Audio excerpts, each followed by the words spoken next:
সকাল থেকে নিয়ে মা বলছি শুধু জিনিসটা জুম ইন করে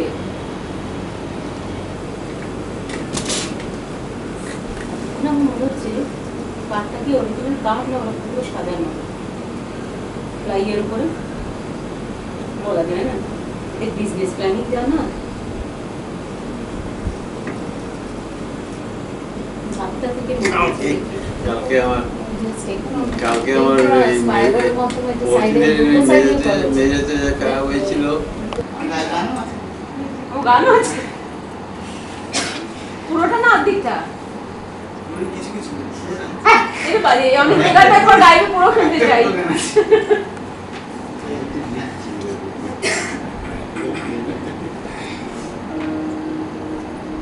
বহুদূরের অসীম আকাশ আজ বনরাজি নীলা পৃথিবীর শিয়রের কাছে নত হয়ে পড়ল।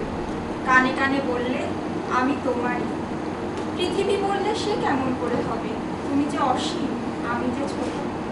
আকাশ বললে আমি তো চারিদিকে আমার মেঘের সীমা টেনে দিয়েছি। পৃথিবী বললে তোমার যে কত জ্যোতিষ্কের সম্পদ, আমার তো আলোর সম্পদ নেই। আকাশ বললে আজ আমি আমার চন্দ্র সূর্য তারা সব হারিয়ে ফেলে এসেছি, আজ আমার একমাত্র তুমি প্রাসঙ্গিকতা নেই। কিন্তু এই প্রশ্ন দ্বিধা সব কোথায় পালালো যখন আমরা একজন মানুষকে জানবার চেষ্টা করলাম। কেন এই বৈকালিক স্মরণ সভা তার সম্পর্কে মানুষটি বুঝি নিজেই বলে গেছে। জীবনে একটু হইব সেটা নিতান্তই ব্যর্থ চিন্তা। সত্য হইব একথার অর্থই এই, কোথায় আমার সীমা সেটা নিশ্চিত রূপে অনুধাবন করিব। আসল কথাই এই, সত্য যে কোনো আকারে প্রকাশ পাক না কেন তাহা একই। এই দৃঢ় উপলব্ধি আর চিত্ত বিশ্বাসকে যেন সম্বল করে চলতে পারি। আর আমাদের এই বৈকালিক তাই ছোট্ট দীপ শিখা জ্বালিয়ে এই বিকেল সন্ধ্যার আগে আমরা doctor P K. Mohan Kumar sir এবং ডক্টর মনোরঞ্জন সিং স্যারকে আসতে আমন্ত্রণ করছি যে অনুষ্ঠানের শুভারম্ভ করুন। Please sir come here and Singh sir. ভয় ভাবনার বাটির তুফান উঠেছে, দুঃখকে আজ কঠিন বলে জড়িয়ে ধরতে বুকের তলে। দুঃখকে আজ কঠিন বলে জড়িয়ে ধরতে বুকের তলে। উধাও জুটেছে যতন করে আপনাকে যে রেখেছিলেন ধুয়ে মেজে। যতন করে আপনাকে যে রেখেছিলেন ধুয়ে মেজে। আনন্দে এই আয়োজন তাই আমাদের বিজ্ঞান সভায় কবিগুরুর প্রাসঙ্গিকতার কথা বলতে গেলেই চলে আসে তার বিজ্ঞান মনস্কতার কথা। তিনি তার বিশ্ব পরিচয় রচনাটি প্রসঙ্গে বিজ্ঞানী সত্যেন্দ্রনাথ বসুকে একটি পত্রে উল্লেখ করে গেছেন। বড় অরণ্যে গাছতলায় শুকনো পাতা আপনি খসে পড়ে, তাতে মাটিকে করে উর্বরা। বিজ্ঞান চর্চার দেশে জ্ঞানের টুকরো জিনিসগুলি কেবলই ঝরে ঝরে ছড়িয়ে পড়ছে, তাতে চিত্তভূমিতে বৈজ্ঞানিক উর্বরতার জীবধর্ম জেগে উঠতে থাকে। তারই অভাবে আমাদের মন আছে অবৈজ্ঞানিক হয়ে। এই দৈন্য কেবল বিদ্যার বিভাগে নয়, কাজের ক্ষেত্রে আমাদের অকৃতার্থ করে রেখেছে। এবার আমি অনুরোধ করব শ্যামলাল বাবুকে, উনি এসে বিজ্ঞান এবং রবীন্দ্রনাথ একটি প্রবন্ধ লিখেছে অর্পিতা, সেটা শ্যামলাল বাবু। রবীন্দ্র কল্পনায় বিজ্ঞানের অধিকার প্রসঙ্গে ডক্টর ক্ষুদিরাম দাস বলেছিলেন, বড় কবি হিসেবে রবীন্দ্রনাথ সূক্ষ্ম ও সুদূর বিস্তারী কল্পনার অধিকারী, আর সেই সঙ্গে অপরিমেয় বিস্ময়েরও। সে বিস্ময় তৃণলতা মাটি জল অতিক্রম করে সূর্য নিহারিকার মর্মস্থলে পর্যন্ত প্রসারিত হয়েছে। সেই অপরিমেয় বিস্ময় প্রকাশিত হয়েছে বিশ্ব পরিচয় রচনাটিতে। এই রচনার প্রবন্ধগুলির মধ্যে রয়েছে নিয়ে নিজেকে পুষ্ট, অনাবশ্যককে ত্যাগ ও ও নিজেকে বহুগুণিত করতে পারে। এই বহুগুণিত করার শক্তি দ্বারা ক্ষয়ের ভিতর দিয়ে, মৃত্যুর ভিতর দিয়ে প্রাণের ধারা প্রবাহিত হয়ে চলে। এই জীবাণুকোষ প্রাণলোকে প্রথম একলা হয়ে দেখা দিয়েছে, তারপরে এরা যত সংঘবদ্ধ হতে থাকলো ততই জীব জগতে উৎকর্ষ ও বৈচিত্র্য ঘটতে লাগলো। যেমন বহু কোটি তারার সমবায়ে একটি নিহারিকা, তেমনি বহু কোটি hunting down with mathematics the two ancient entities, time and space. While I have been lecturing in this country on the eternal world of man, the University of Reality. এই রচনাটিতে যেমন রবীন্দ্রনাথ সাবলীলভাবে আলোচনা করে গেছেন প্রথম গতি প্রকৃতির খুঁটিনাটি হিসেব নিকেশ, বায়ুমণ্ডলের স্তরগুলি অর্থাৎ ট্রপোস্ফিয়ার, স্ট্র্যাটোস্ফিয়ার ইত্যাদির কথা, তেমনি এতে তার নিজস্ব ভঙ্গিতে বর্ণনা করেছেন ওজোন স্তর ও বেগনিপারের আলো অর্থাৎ কিনা আল্ট্রাভায়োলেটের কথা। গ্রহণাত্মক প্রবন্ধটিতে সৌরজগতের প্রতিটি গ্রহের পরিবেশ, গতি, বায়ুমণ্ডলের প্রকৃতি ইত্যাদি নিয়ে যে পরিপূর্ণ আলোচনা পাওয়া যায় তা বিস্ময়কর। তার গভীরতা ও তথ্যের পরিমাণ ও প্রকৃতি দেখে কোন বৈজ্ঞানিকের রচনা বলে ভুল হয়। সমকালীন বৈজ্ঞানিকদের মতামতকে তিনি শুধু এখানে উদ্ধৃতি করেননি, খোলা মনে তার সমালোচনাও করেছেন।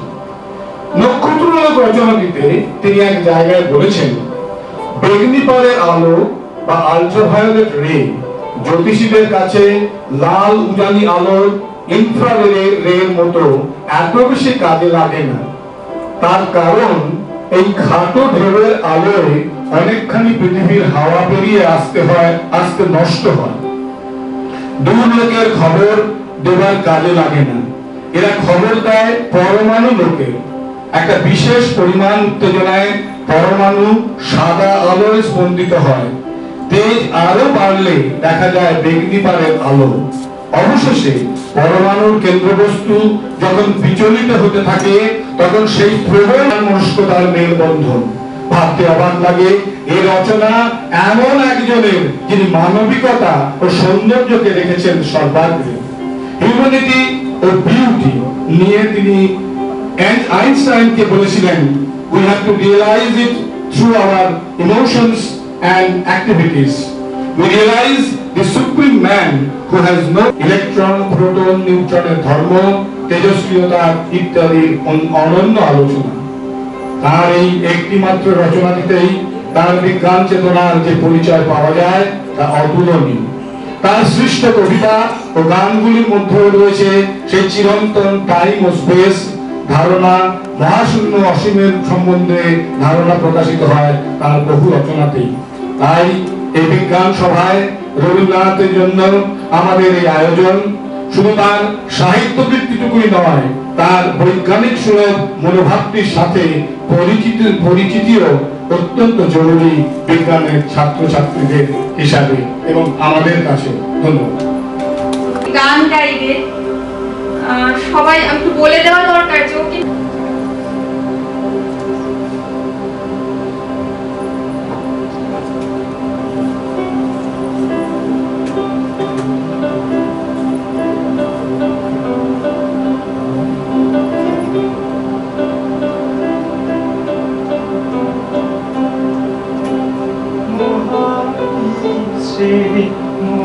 মহাকাশে মহাকাশে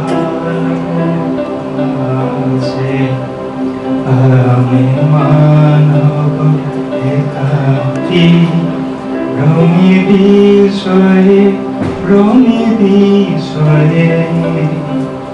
মহাবিশ্বে মহাকাশে মহাকালো মাঝে তোমরা আসো মাঝে তুমি আসো বিশ্বনাথ আসে মোরা আসো মাঝে রবি কাহি আপনো মহে মানিলোৱে মহাবিশ্বে মহাকাশে মহাকালো মাঝে।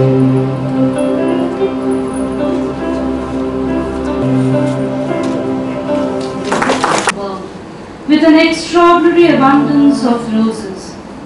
I used to spend the mornings in my room with all the windows open, smelling them, reading Tagore, thinking of Tagore, writing to Tagore, waiting for Tagore. Nomi Nomi তোমারে হে অকস্মাৎ গ্রন্থিচ্ছেদন খর সংঘাত লুপ্তি সুক্তি বিস্মৃতি হে Nomi Nomi. Now Tagore's ideas of freedom. Those in authority are never tired of holding forth on the possibility of the abuse of freedom as a reason for withholding it. But without that possibility, freedom always laid the way to the means of curing mischief. Nothing but sorrow have I ever gained except when left freely to myself.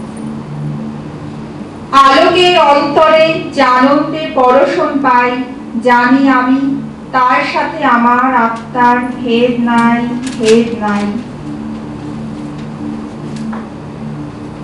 Ocampo বলে ওঠেন, Tagore's India was not far from my America. After leaving Argentina, Tagore wrote to me from his ship. When we were together, we mostly played with words and tried to laugh away. Best opportunities to see each other clearly. Such laughter often disturbs the atmosphere of our mind, raising dust from its surface which only blurs our views. According to Ocampo, when one finds oneself on the edge of an apparently limitless stretch of land or water, the ocean, the pampa, the river plate, whose other bank cannot be staining the infinite through the finite, is only made possible by love. পারবি নাকি যোগ দিতে এই ছন্দেরে খসে যাবার ভেঙে যাবার ভাঙবাড়ি আনন্দরে।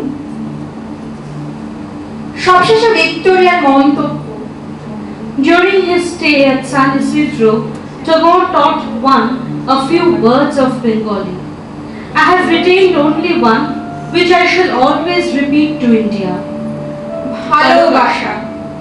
There is no history but of soul. বৈরাগ্য সাধনে মুক্তি সে আমার নয়, অসংখ্য বন্ধন মাঝে মহানন্দময় লোভিব মুক্তির স্বাদ।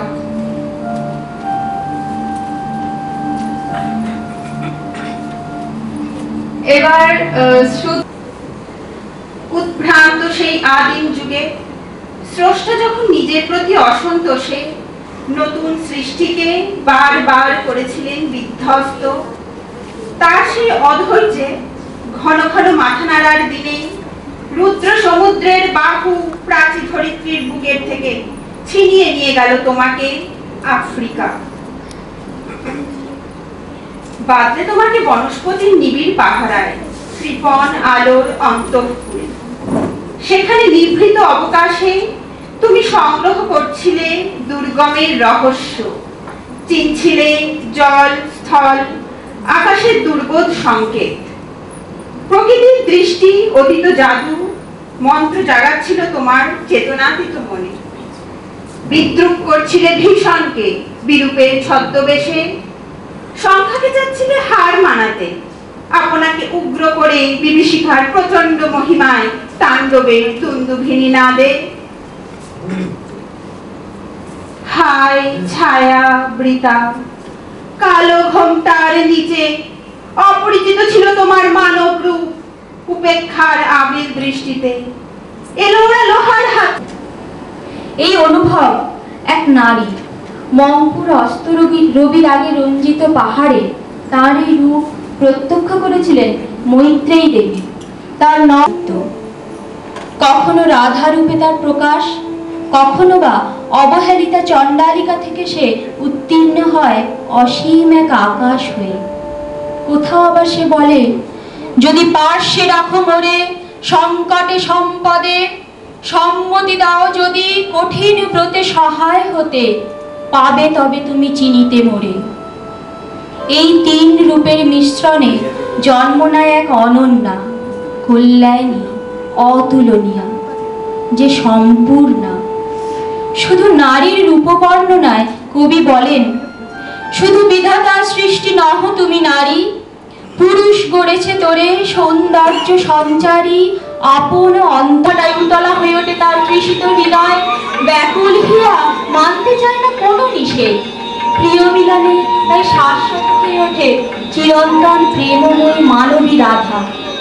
সমস্ত সাধনা সে তাই মিশিয়ে দিতে চায় তার সর্বস্ব ত্যাগী ভালোবাসায়। বলে,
ঢাকিয়াছো আজ তব রাজ আস্তরণে।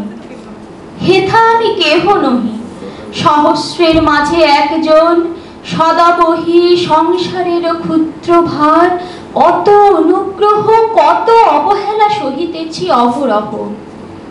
সেই শত সহস্রের পরিচয়হীন প্রবাহ মানুষের চোখে যে ছিল অস্পৃশ্যা, এক মুহূর্তের কল্যাণ স্পর্শে সে যখন পায় মহিমময়ী পবিত্রতার আসন, তখন ক্ষুদ্রতা ভুলে সে কেবলই কামনা করে সেই আনন্দকে, আর তার সেই বিজন ঘরের চিরকালীন বাণী,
চিত্রাঙ্গদের উপর তাই দৃপ্ত ঘোষণা,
মধ্যে দিয়ে ফুটে উঠেছে।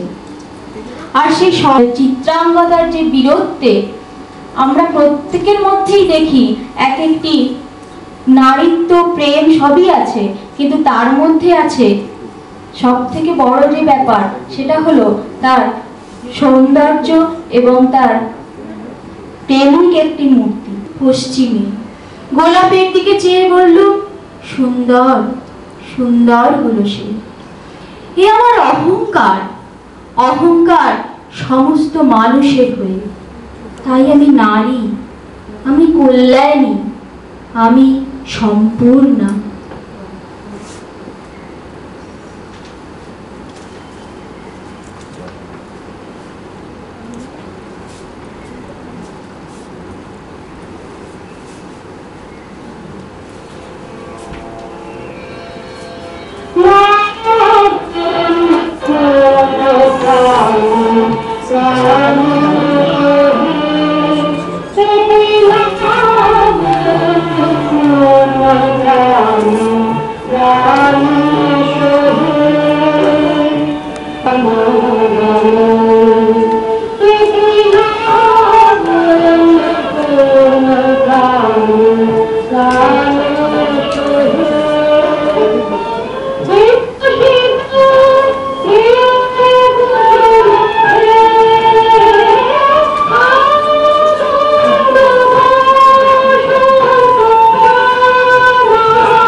Masih butai bengi Auna sarane Masih butai beng Auna sara Idong lapani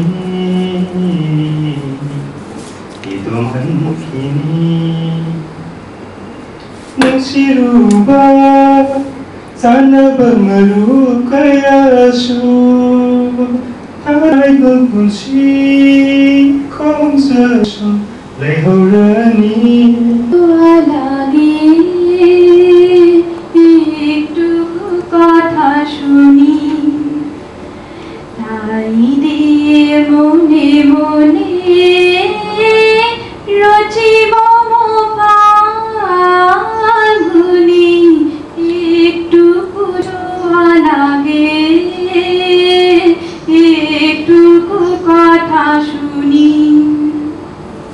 কিছু পলাশি নেশা কিছু বাঁচা পাই নেশা তাই দিয়ে সুরে সুরে রঙে রসে যার বুনি তাই দিয়ে সুরে সুরে রঙে রসে যার বুনি রুচি মম ফাগুনি রুচি মম ফাগুনি একটুকু ছোঁয়া লাগে একটুকু কথা শুনি।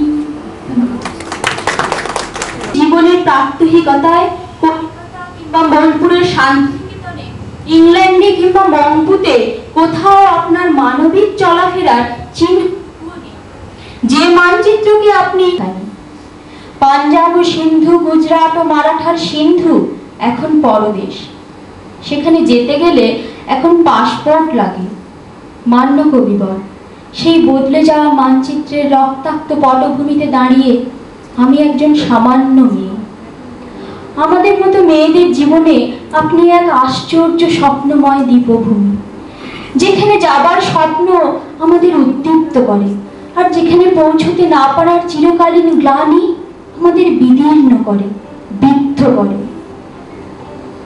দেশভাগের মর্মান্তিক যন্ত্রণাকে সম্পত্তি করে আমাদের ধ্বস্ত পরিবার একদিন এসে বাসা বেঁধেছিল টালির ঘরে শহর থেকে বহু দূরের গ্রামে বাবা কখনো দোকানদারি কখনো ছাত্র পড়ানো কখনো এটা সেটা করে প্রখর জীবন স্রোতে বউ ছেলে মেয়ে নিয়ে আজীবন চেষ্টা করেছেন ভেসে থাকতে বেঁচে থাকতে তার সম্বল বলতে কিছু ছিল না না টাকা পয়সা না আশা ভরসা ছিল সাহস আর ছিলেন আপনি হ্যাঁ উঠতে বসতে চলতে ফিরতে কথায় কথায় বাবা বলতেন আপনার কথা আপনার কবিতা আর গানের কথা আপনার নোবেল প্রাইজ পাওয়ার কথা আপনার নাইটহুড ট্যাগের কথা আপনার গোড়া চোখের বালি যোগাযোগের কথা গীতাঞ্জলি ছিন্নপাত্রের কথা আর এসব কথা যখন বলতেন দারিদ্র লাঞ্ছিত সেই দিনহীন মানুষটির সমস্ত চোখ মুখ ভরে জ্বলে উঠত আলো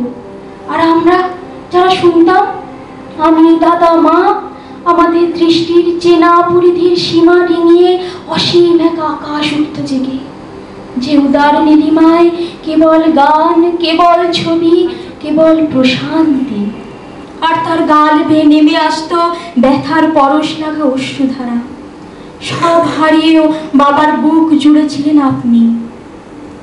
আমরা তখন অবোধ শিশু। সেদিন ছিল শ্রাবণের এক অবিরাম বৃষ্টির রাত। আমাদের ভাঙা ঘরের চাল ফুটো হয়ে ঝরছিল অবিরাম স্রোতধারা।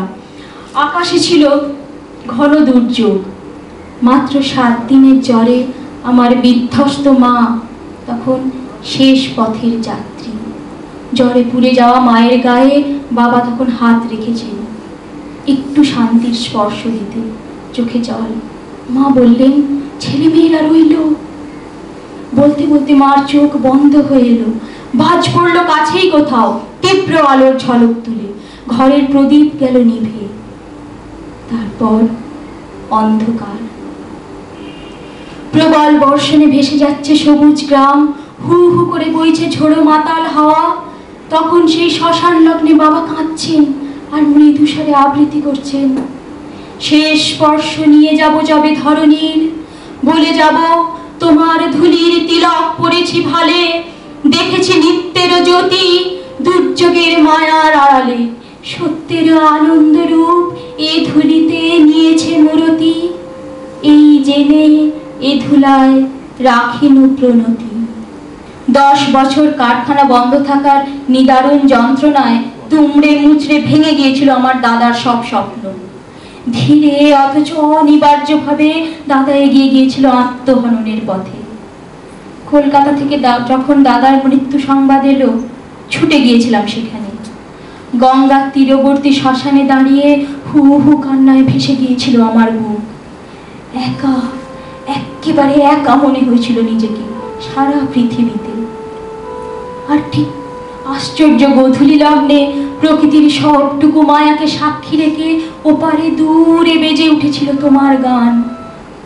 ঘাসে ঘাসে পা ফেলেছি, অমনি আমার সমস্ত অন্ধকার, সমস্ত বেদনা গ্লানি কোথায় দূরে হারিয়ে যেতে লাগলো। জীবনের কি এক আশ্চর্য বিশ্বাস তখন এসে স্পর্শ করলো আমায়। হু হু করা সেই সন্ধ্যায় মনে আছে কবি, বুকের গভীরতম অনুভব থেকে গেয়ে উঠেছিলাম, আমার সুরগুলি পায় চরণ, আমি পাইনি তোমারে।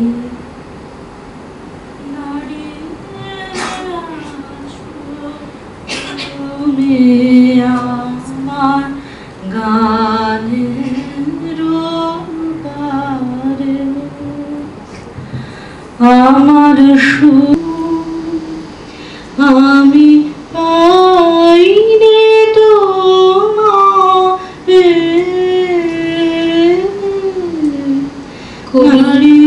আজ তুমি আছো, প্রতিদিন আছো এই হতভাগ্য দেশের অগণিত মানুষের চিন্তায় চেতনায়, আছো প্রতিদিনের সুখ দুঃখের ধস্ত দিনলিপিতে।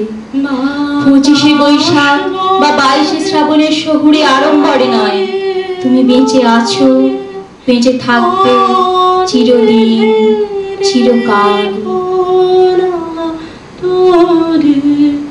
বাতাস বহে মরে মরে, আর বেঁধে রেখো না তোরে। এসো এসো পার হয়ে মোর হৃদয়ে মাঝারে,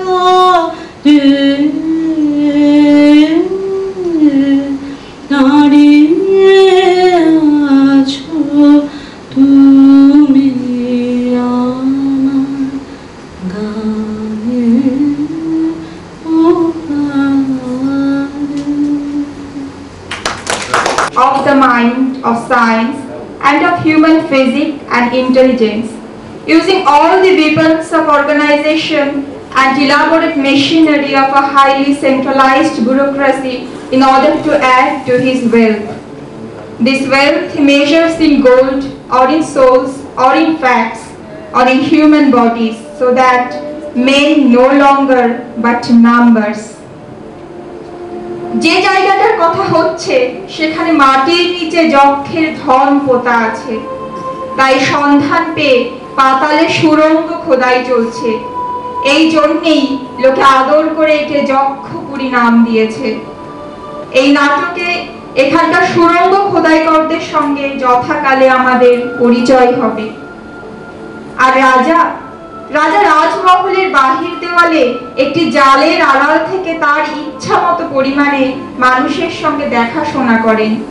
যক্ষপুরে পুরুষের প্রবল শক্তি মাটির তলা থেকে সোনার সম্পদ ছিন্ন করে আনছে।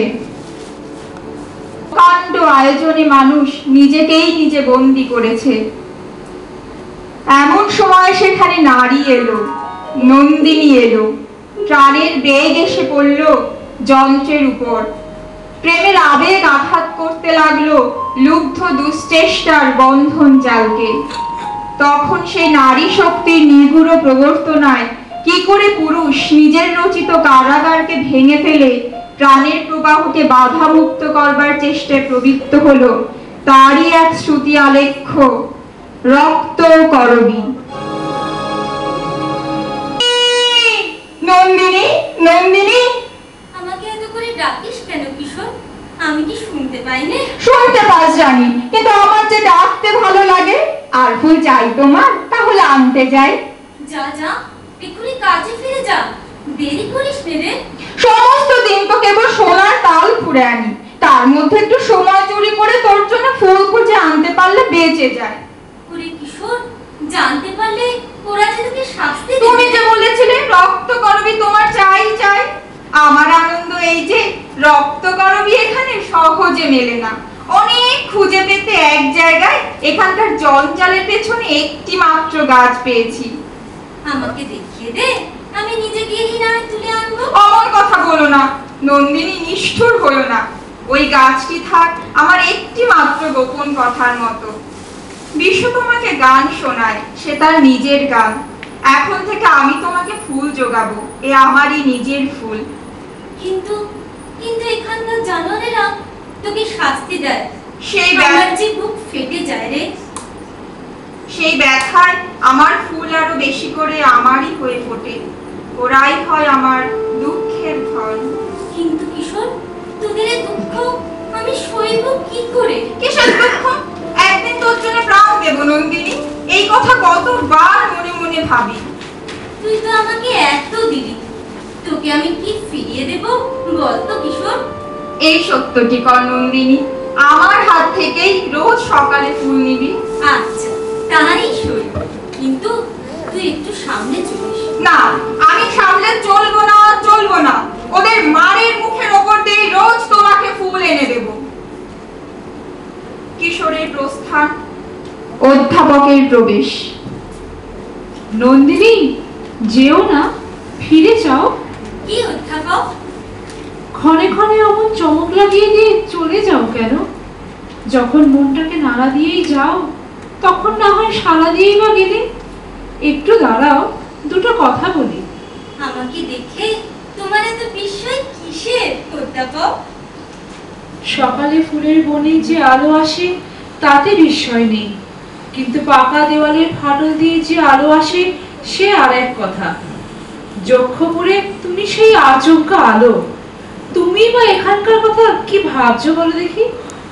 অবাক হয়ে দেখছি, সমস্ত শহর মাটির তলাটার মধ্যে মাথা ঢুকিয়ে দিয়ে অন্ধকারে হাতড়ে বেড়াচ্ছে। তারপরে আবার তোমাদের রাজাকে এই একটা অদ্ভুত জালের দেওয়ালের আড়ালে ঢাকা দিয়ে রেখেছ। সে যে মানুষ, পাছে সে কথা ধরা পড়ে। তোমাদের এই সুরঙ্গের অন্ধকার ডালাটা খুলে ফেলে তার মধ্যে আলো ঢেলে দিতে যেমন ইচ্ছা করে, তেমনি ইচ্ছা করে ওই বিশ্রী জালটাকে ছিঁড়ে ফেলে মানুষটাকে উদ্ধার করে। আমরা নিরেট নিরবকাশ গর্তের পতঙ্গ, ঘন কাজের মধ্যে সিঁধিয়ে আছি। তুমি ফাঁকা সময়ের আকাশে সন্ধ্যা তারাটি, তোমাকে দেখে আমাদের ডানা চঞ্চল হয়ে ওঠে। এসো আমার ঘরে, তোমাকে নিয়ে একটু সময় নষ্ট করতে দাও। না না, এখন না। আমি এসেছি তোমাদের রাজাকে তার ঘরের মধ্যে গিয়ে দেখবো বলে। জানো নন্দিনী, আমিও আছি একটা জালের পিছনে। মানুষের অনেকখানি বাদ দিয়ে পণ্ডিতটুকু জেগে আছে। আমাদের রাজা যেমন ভয়ঙ্কর, আমিও তেমনি ভয়ঙ্কর পণ্ডিত। আমার সঙ্গে ঠাট্টা করছো তুমি? তোমাকে তো ভয়ঙ্কর থাকে না। একটা কথা জিজ্ঞাসা করি, এরা আমাকে এখানে নিয়ে এলো, রঞ্জনকে সঙ্গে আনলে না কেন? আমার রঞ্জনকে এখানে আনলে এদের মরা পাঁজরের ভিতর প্রাণ নেচে উঠবে। ওরা জানে না ওরা কি অদ্ভুত।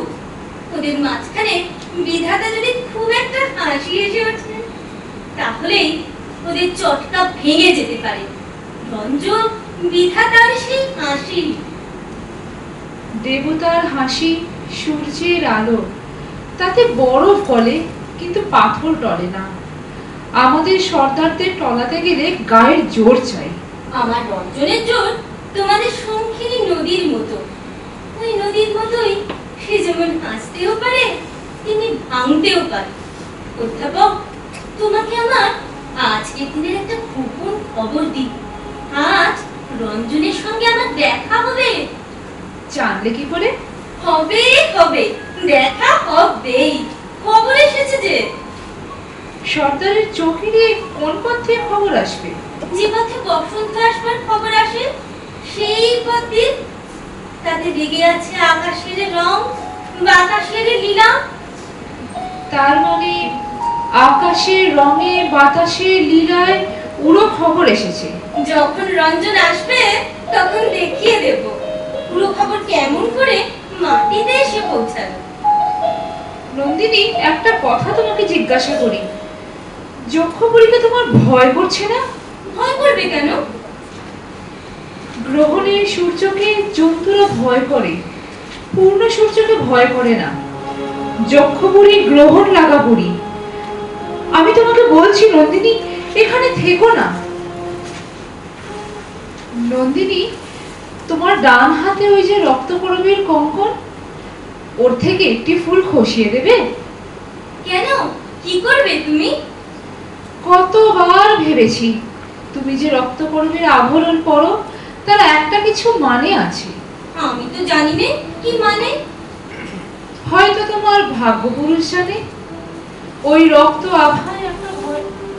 রঞ্জনের ভালোবাসার রং রাঙা। সেই রং গলায় পড়েছি, বুকে পড়েছি, হাতে পড়েছি। তা আমাকে আজ রঞ্জন আসবে, সেই আনন্দে এই ফুলটি আমি তোমায় দিলাম। অধ্যাপকের প্রস্থান, সুরঙ্গ খোদাই কর গোকুলের প্রবেশ। একবার মুখ ফেরাও তো দেখি, তোমাকে বুঝতেই পারলাম না, তুমি কে? আমাকে যা দেখছো তাছাড়া আমি কিছুই না। তাছাড়া তোমার দরকারই বা কি আমায় বুঝবা? কি একটা মন্তর তোমার আছে, ফাঁদে ফেলেছো সবাইকে। সর্বনাশী তুমি। তোমার ওই সুন্দর মুখ দেখে যারা ভুলবে তারা মরবে। দেখি দেখি, সিঁথিতে তোমার ওই কি ঝুলছে? রক্তকরবী মঞ্জরি। ওর মানে কি? ওর কোনো মানেই নেই। আমি কিচ্ছু তোমাকে বিশ্বাস করি নে। একটা কি ফন্দি করেছো। আজ দিন না যেতেই একটা কিছু বিপদ ঘটবে, তাই এত সাজ। ভয়ঙ্করী ওরে ভয়ঙ্করী। আমাকে দেখে তোমার এমন ভয়ঙ্কর মনে হচ্ছে কেন? দেখে মনে হচ্ছে তুমি রাঙা আলোর মশাল। যাই, নির্বোধদের বুঝিয়ে বলি গে, সাবধান সাবধান সাবধান। গোকুলের প্রস্থান। রাজার জালের বাইরে নন্দিনী। শুনতে পাচ্ছ? শুনছো? নন্দা, শুনতে পাচ্ছি, কিন্তু বারে বারে ডেকো না, আমার সময় নেই, একটুও না। আজ খুশিতে আমার মন ভরে আছে। সেই খুশি নিয়ে তোমার ঘরের মধ্যে যেতে চাই। না, ঘরের মধ্যে না, যা বলতে হয় বাইরে থেকে বলো। তোমার জন্য ফুল ফুলের মালা গেঁথে পদ্ম পাতায় ঢেকে এনেছি যে। নিজে পড়ো। আমাকে মানায় না। আমার মালা রক্ত গরবীর। আমি পর্বতের চূড়ার মতো, শূন্যতাই আমার শোভা। সেই চূড়ার বুকেও তো ঝর্ণা ঝরে রাজা, তোমার গলাতেও মালা দুলবে। জাল খুলে দাও, ভিতরে যাব। আসতে দেব না। কি বলবে শীঘ্র বলো, সময় নেই। দূর থেকে ওই গান শুনতে পাচ্ছ? কিসের গান? অবশ্যই গান। ফসল পেকেছে যে, কাটতে হবে, তারই ডাক। আমি মাঠে যাব? কোন কাজে লাগবে? মাঠের কাজ তোমার যক্ষপুরীর কাজের চেয়ে অনেক সহজ। সোনার পিণ্ড কি তোমার ওই হাতের আশ্চর্য ছন্দে সাড়া দেয়, যেমন সাড়া দিতে পারে ধানের ক্ষেত? আচ্ছা রাজা, বলো তো, পৃথিবীর এই মরা ধন দিন রাত নাড়াচাড়া করতে তোমার ভয় হয় না? কেন? ভয় কিসের? পৃথিবী আপনার প্রাণের জিনিস, আপনি খুশি হয়ে যান, কিন্তু যখন তার বুক চিরে মরা হাড়গুলোকে ঐশ্বর্য বলে ছিনিয়ে নিয়ে আসলো, তখন অন্ধকার থেকে একটা কানা রাক্ষসের অভিসম্পাত নিয়ে আসো। আমার শক্তিতে তুমি খুশি হও নন্দিনী? ভারী খুশি লাগে, তাই তো বলছি রাজা, আলোতে বেরিয়ে এসো, মাটির উপরে পা দাও, পৃথিবী খুশি হয়ে উঠুক। নন্দিনী, তুমি কি জানো, বিধাতা তোমাকে রূপের মায়ার আড়ালে অপরূপ করে রেখেছেন। তার মধ্য থেকে ছিনিয়ে তোমাকে আমার মুঠোর ভিতর পেতে যাচ্ছি, কিছুতেই ধরতে পারছি না। আমি তোমাকে উল্টিয়ে পাল্টিয়ে দেখতে চাই, না পারি তো ভেঙে চুরে ফেলতে চাই। ও কি বলছো তুমি? তোমার ওই রক্তকরবীর আভাটুকু ছেঁকে নিয়ে আমার চোখে অঞ্জন করে পড়তে পারিনি কেন? সামান্য পাপড়ি কটা আঁচল চাপা দিয়ে বাধা দিয়েছে, তেমনি বাধা তোমার মধ্যে, কোমল বলেই কঠিন। বাঁধতে চাই। রঞ্জনের মতো যৌবন থাকলে ছাড়া রেখেই তোমাকে বাঁধতে পারতুম।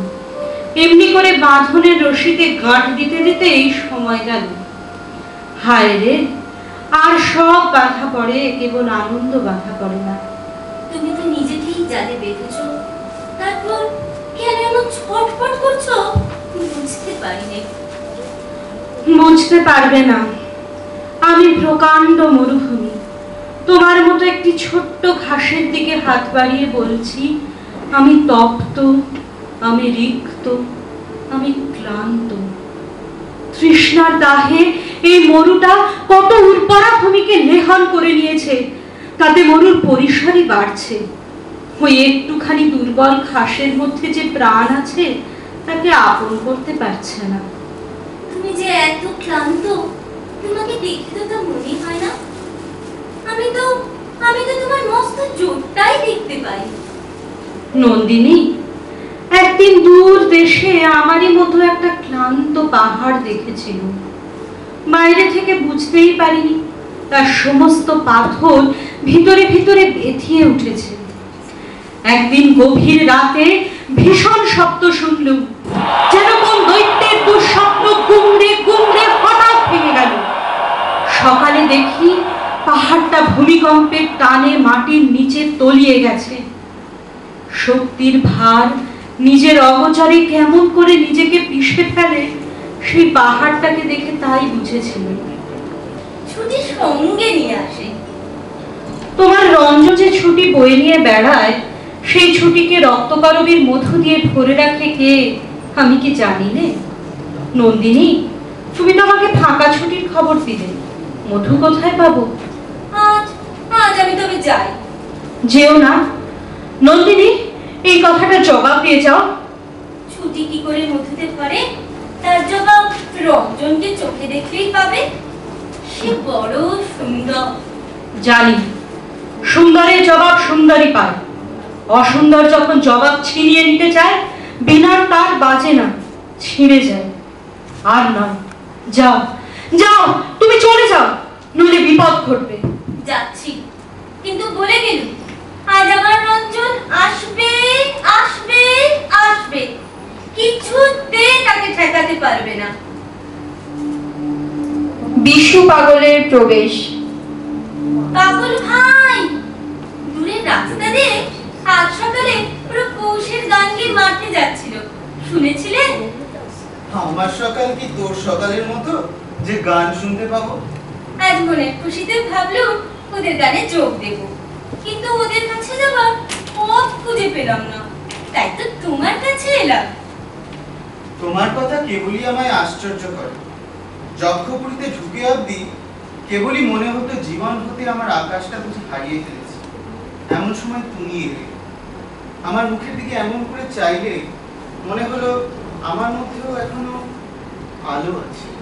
পাগল ভাই, এই বন্ধ ঘরের ভিতর কেবল তোমার আমার মাঝখানটাতেই একখানা আকাশ বেঁচে আছে, বাকি বাকি আর সব বোঝা।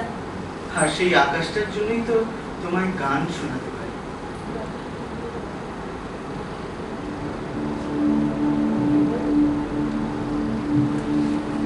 গান শোনাবো, তাই তো আমায় জাগিয়ে রাখো। ওগো ঘুম ভাঙানিয়া, তোমায় গান শোনাবো। চমক দিয়ে তাই তো ডাকো, বুকে চমক দিয়ে তাই তো ডাকো। ওগো দুঃখ জাগানিয়া, তোমায় গান শোনাবো। এলো আধার ঘিরে পাখি, ওগো দুঃখ জাগানিয়া, তোমায় গান শোনাবো। তাই তো আমায় জাগিয়ে রাখো। ওগো ঘুম ভাঙানিয়া, তোমায় গান শোনাবো। দুঃখ জাগানিয়া, জানো পাগল ভাই, যে দুঃখের গান তুমি গাও, আগে আমি তার খবর পাইনি। কেন? রঞ্জন দেয়নি সে খবর? না, প্রাণ নিয়ে সর্বস্ব পণ করে হার জিতের খেলা খেলে সে। সেই খেলাতেই তো সে আমাকে জিতে নিয়েছে। একদিন তুমিও তো তারই মধ্যে ছিলে। কি মনে করে বাজি খেলার ভিড় থেকে একটা বেরিয়ে দেবে বলো তো? যাবার সময় কেমন করে আমার মুখের দিকে তাকালে বুঝলাম না। তারপর কত কাল তোমার খোঁজ পাইনি। কোথায় হারিয়ে গিয়েছিলে গো? কোথায় হারিয়ে গিয়েছিলে তুমি পাগল ভাই?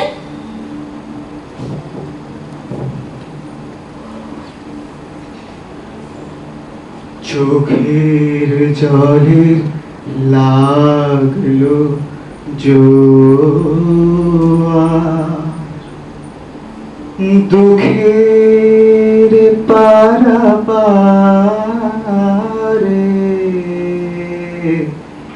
ও চাঁদ। চোখের জলে লাগলো জোয়ার। আলাপ চলছে, তোমাদের দুর্গ থেকে কি করে বেরিয়ে আসা যায় তার পরামর্শ করছি। বলো কি, এত সাহস? কবুল করতেও ভয় নেই? সরকারজি, তুমি যে বলেছিলে আজ রঞ্জনকে এনে দেবে, কই কথা রাখলে না? আজই তাকে দেখতে পাবে। সে আমি জানতো, তবু আশা দিলে যখন। জয় হোক তোমার সর্দার। এই নাও কুন্দ ফুলের মালা। ছিল না? তার জন্য মালা আছে। আছে বই কি, এই বুঝি গলায় দুলছে জয়মালা ওই কুন্দ ফুলের? এ যে হাতের দান, আর বরণমালা ওই রক্ত করবি, এ যে মারবে। সর্দারের প্রস্থান। রাজগৃহে জানালার কাছে নন্দিনী। শুনতে পাচ্ছ করছো? একবার ঘরের মধ্যে যেতে দাও, অনেক কথা আছে। বারবার কেন মিছে অনুরোধ করছো? এখনো সময় হয়নি। ওকে তোমার সঙ্গে রঞ্জনের চুড়ি নাকি? না রাজা, আমি রঞ্জনের ওপিঠ, যে পিঠে আলো পড়ে না। আমি অমাবস্যা। তোমাকে নন্দিনীর কিসের দরকার? নন্দিনী, এ লোকটা তোমার কে? ও যে আমার সাথী, ও আমাকে গান শেখায়। ওই তো শিখিয়েছে। ভালোবাসি ভালোবাসি এই সুরে, কাছে দূরে, জলে স্থলে বাজায় বাজায় বাঁশি। ভালোবাসি ভালোবাসি। তোমার মুখে চোখে প্রাণের লীলা, আর পিছনে তোমার কালো চুলের ধারায় মৃত্যুর নিস্তব্ধ ঝর্ণা। সেই গুচ্ছ গুচ্ছ কালো চুলের নিচে মুখ থেকে ঘুমোতে একটু ঘুমো না। ঘুমোতে যে ভারী ভয় করে। আমি তোমাকে আমার গানটা শেষ করে বরং শোনাই।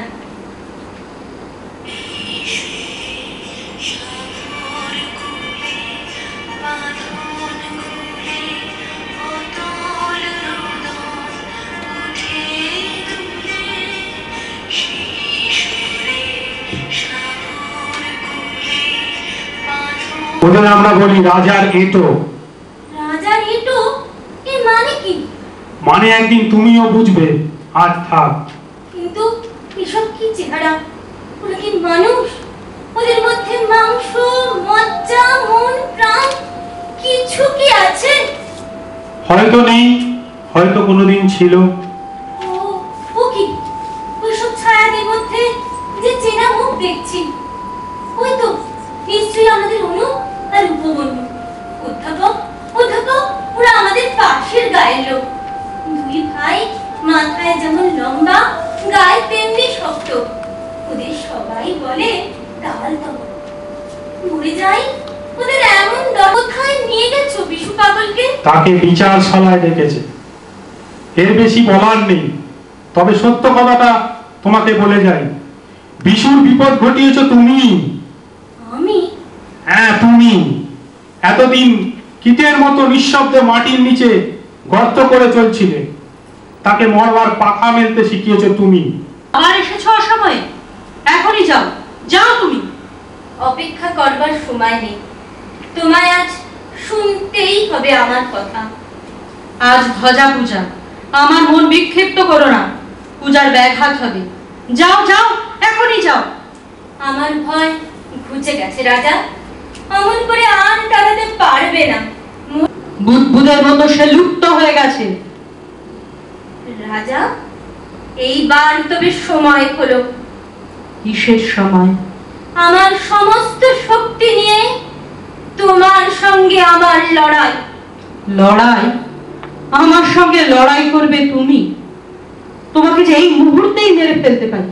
তারপর থেকে প্রতি মুহূর্তে আমার সেই মরা তোমাকে মারবে। জয় রঞ্জনের জয়।